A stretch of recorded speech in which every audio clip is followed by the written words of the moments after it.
त्याचबरोबर पवारसाहेबांनी देखील काल वक्तव्य केलं की राजकारणात परिपक्वता लागते आणि ती पार्थ पवारांच्यामध्ये आहे की नाही हे मला माहिती नाही.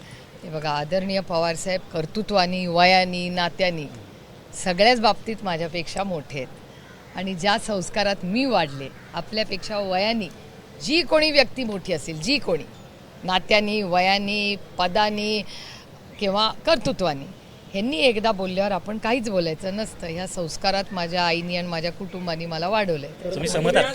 तुम्ही सहमत आहात? एक तर कौटुंबिक सल्ला चॅनलवर दिला जात नाही, हा घरात दिला जातो. म्हणजे माझ्या मुलांना सल्ला द्यायची वेळ आली तर ती मी काही चॅनलवर येऊन सांगणार नाही आहे. ते मी माझ्या मुलांना घरात काय सांगायचं ते सांगेन. त्याच्यामुळे कौटुंबिक आणि सल्ला, या सल्ला हा एक वेगळी गोष्ट आहे आणि कौटुंबिक सल्ला ही वेगळी गोष्ट आहे. एबीपी माझा, उघडा डोळे बघा नीट.